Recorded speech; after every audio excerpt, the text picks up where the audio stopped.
Baik, selamat pagi, selamat siang, selamat sore, dan selamat malam untuk Bapak Ibu, orang tua siswa SMP Baptis Cengkareng Indah yang saat ini menyaksikan video ini.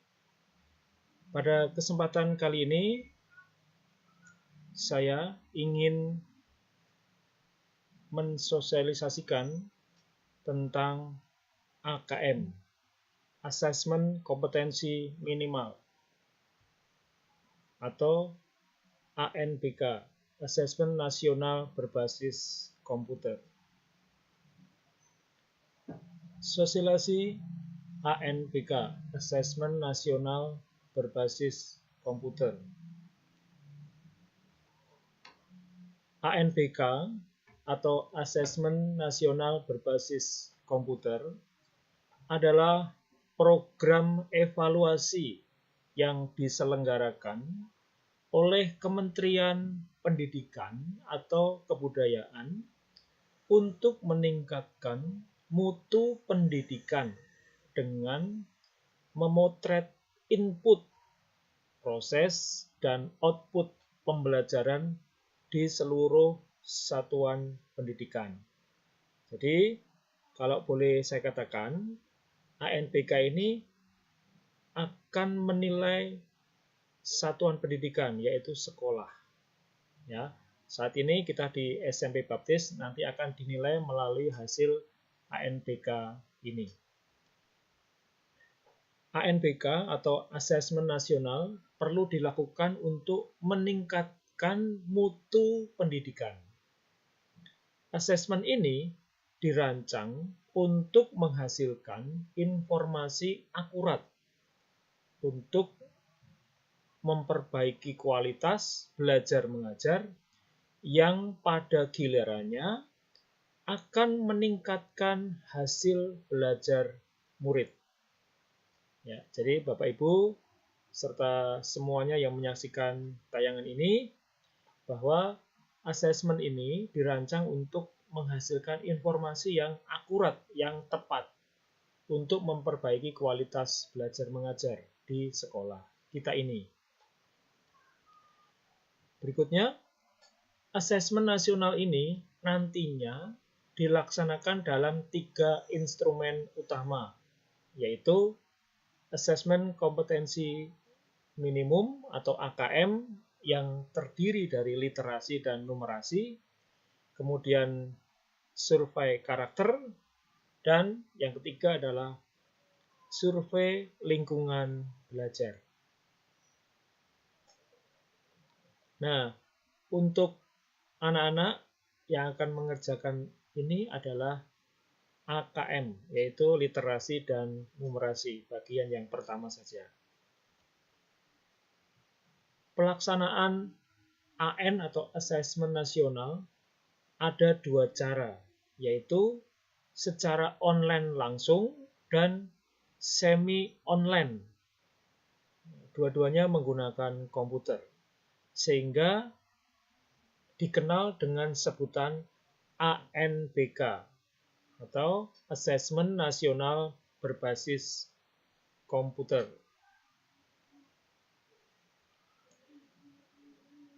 Apa perbedaan antara ANBK dan UNBK? Kalau 2 tahun lalu kita sudah mengenal namanya UNBK, Ujian Nasional Berbasis Komputer. Nah, pada tahun 2021 ini kita mengenal lagi namanya ANBK, yaitu Asesmen Nasional Berbasis Komputer.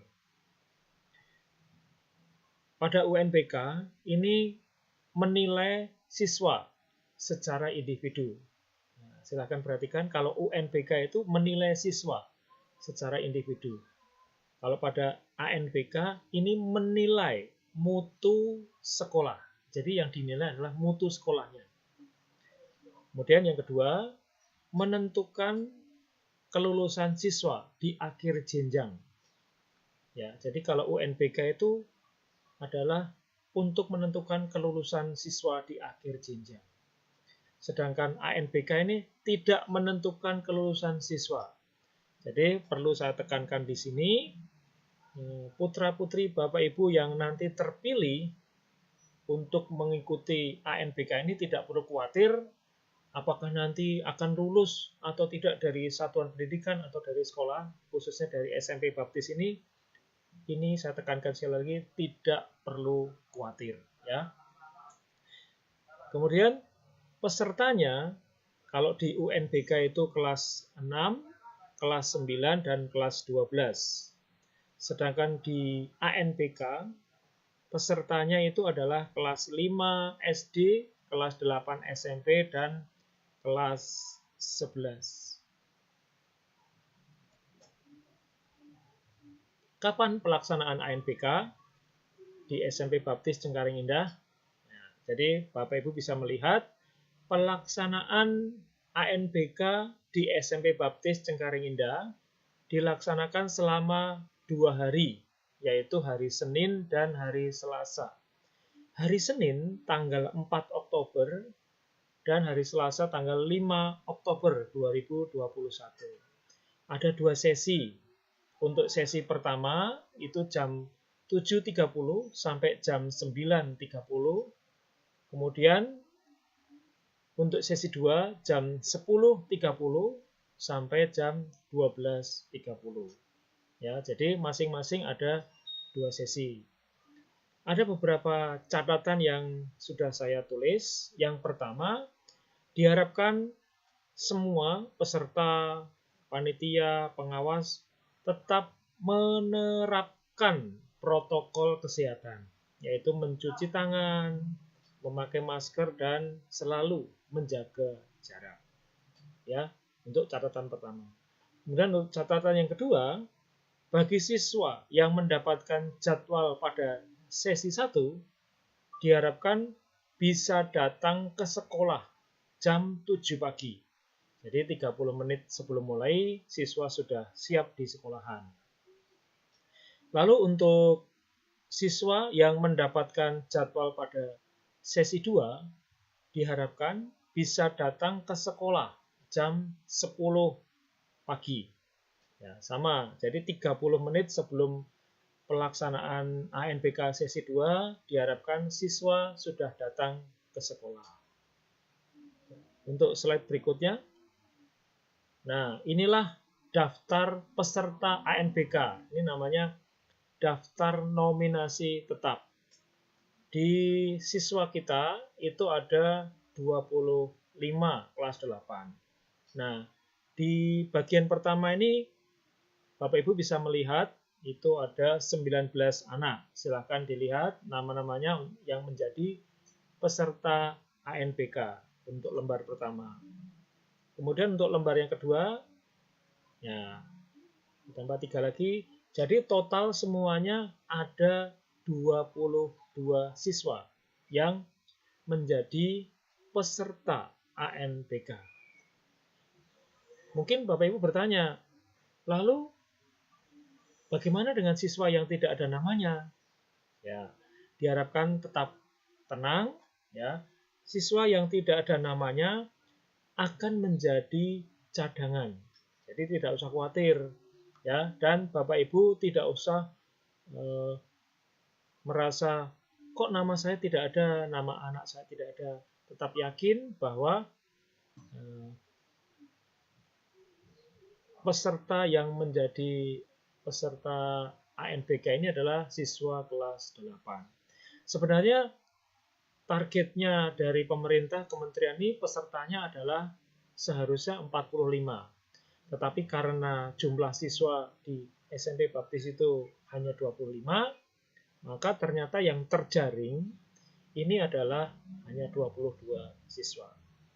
Perlu saya tekankan juga bahwa pemilihan peserta ini secara acak dari Kementerian Pendidikan Kebudayaan, mereka langsung memilih siswa yang ada di sekolah masing-masing. Jadi ini bukan pihak sekolah yang menentukan daftar nama ini, tetapi langsung dari pihak Kementerian Pendidikan dan Kebudayaan langsung mengacak siswa yang akan melaksanakan ANBK. Ya, berikutnya kita akan melihat peserta ANBK setiap sesinya. Nah, di sini sudah saya buatkan. Ya, untuk sesi 1 mulainya jam 7.30 sampai 9.30, kemudian sesi 2 jam 10.30 sampai jam 12.30. Nah, di sini untuk sesi pertama ya ada 11 siswa yang akan mengerjakan soal-soal ANBK. Kemudian ada 2 orang cadangan, ya, 2 orang cadangan, yaitu di sini adalah Christian Wijaya dan Angeli Hani. Ini sebagai cadangan. Nah, kemudian untuk sesi 2 ada 11 peserta juga yang akan mengerjakan soal-soal ANBK. Kemudian untuk sesi 2 ada 3 orang yang akan menjadi cadangan, yaitu ada Gracia Johanna Hitipio, Peter Noelson, dan Hayden Austin. Nah, saya harapkan kelima peserta cadangan ini tetap hadir di sekolahan, ya, tetap hadir pada saat pelaksanaan ANBK, yaitu hari Senin dan hari Selasa. Jika peserta utama ini tidak hadir, maka peserta cadangan siap untuk menggantikan. Jadi, anak-anak yang namanya tercatat sebagai siswa cadangan tetap hadir melaksanakan asesmen nasional berbasis komputer ini. Jadi itulah peserta yang akan menempuh kegiatan ANBK di SMP Baptis Cengkareng Indah. Lalu apa peran serta dari orang tua atau wali murid untuk mensukseskan ANPK di sekolah kita ini, khususnya di SMP Baptis? Peran sertanya apa? Yang pertama, saya terus berharap kepada Bapak Ibu orang tua siswa yang saya hormati, yaitu tetap mendoakan supaya ANPK berjalan dengan lancar. ANPK ini menggunakan komputer dan jaringan internet serta listrik. Oleh sebab itu, mari kita semua, tidak hanya orang tua, setiap Bapak Ibu, saudara-saudara yang menonton tayangan ini, kita doakan supaya kegiatan ANPK ini berjalan dengan lancar. Kita doakan dari listrik, PLN, kemudian komputer server, komputer klien, kemudian jaringan internet. Ya, kita doakan semuanya supaya lancar, anak-anak bisa mengerjakan dengan baik. Kemudian yang kedua, saya terus berharap ya Bapak Ibu orang tua memberikan izin atau restu kepada putra-putrinya untuk mengikuti ANPK. Tidak usah khawatir, di sekolahan tetap menerapkan protokol kesehatan ya. Jadi saya harapkan orang tua memberikan izin dengan membuat surat pernyataan yang sudah saya share, kemudian diisi.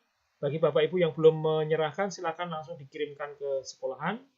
Ya, ini sebagai bukti bahwa orang Bapak Ibu telah mengizinkan putra-putrinya mengikuti ANPK di SMP Baptis Cengkareng Indah. Lalu untuk yang ketiga, menyiapkan protokol kesehatan untuk putra-putrinya pada saat ANPK. Ya, jangan lupa dibekali dengan masker. Kalau perlu maskernya double, ya. Kemudian selalu diingatkan mencuci tangan setiap selesai melakukan kegiatan apapun, ya.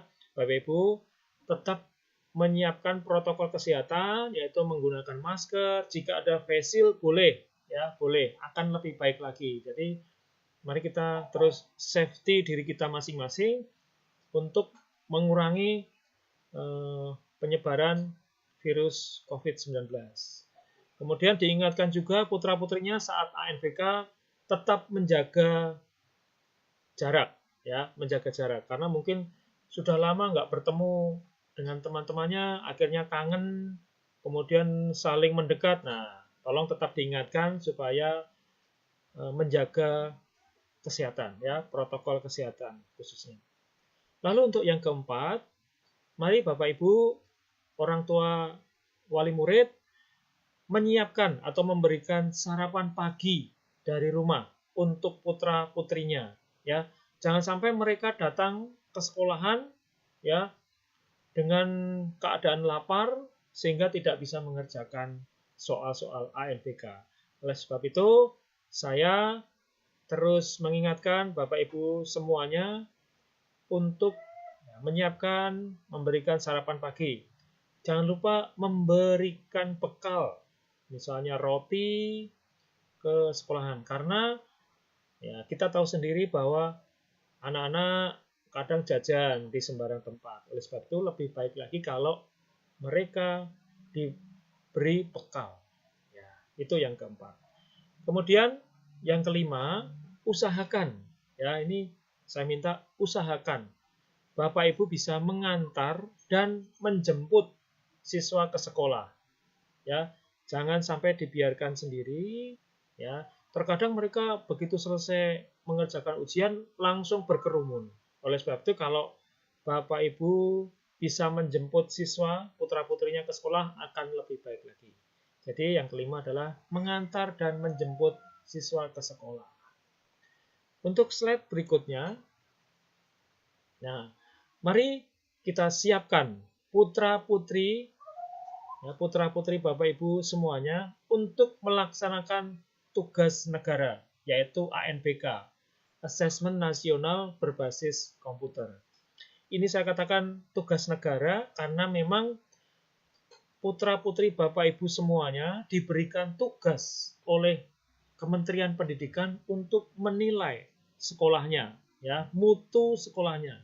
Oleh sebab itu ini adalah tugas negara, yaitu asesmen nasional berbasis komputer. Yang pertama, bangunkan putra-putri sepagi mungkin. Jangan biarkan tidur lagi, ya, jangan terlena. Ketika sudah mulai jam 6 pagi atau jam 5 bahkan dibangunkan putra-putrinya, ya. Tuh. Kemudian yang kedua, siapkan sarapan pagi dan bekal makanan untuk ke sekolah. Siapkan bekal makanan. Nah, kemudian yang ketiga, ya, diharapkan Bapak Ibu bisa mengantar putra-putrinya ke sekolah dan menjemput kembali setelah selesai. Ya, yang ketiga saya harapkan bisa mengantar dan menjemputnya kembali ke sekolah.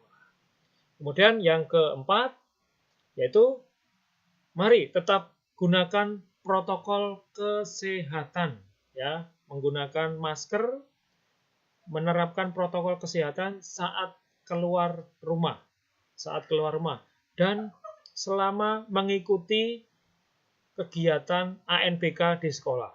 Jadi sekali lagi ada 4 hal yang bisa saya sampaikan di sini, yaitu saya harapkan Bapak Ibu bisa membangunkan putra-putrinya sepagi mungkin. Yang kedua, menyiapkan sarapan pagi dan bekal makanan. Kemudian yang ketiga, mengantar putra-putrinya ke sekolah. Kemudian yang keempat adalah menerapkan protokol kesehatan selama mengikuti kegiatan ANBK di sekolah. Ini yang keempat.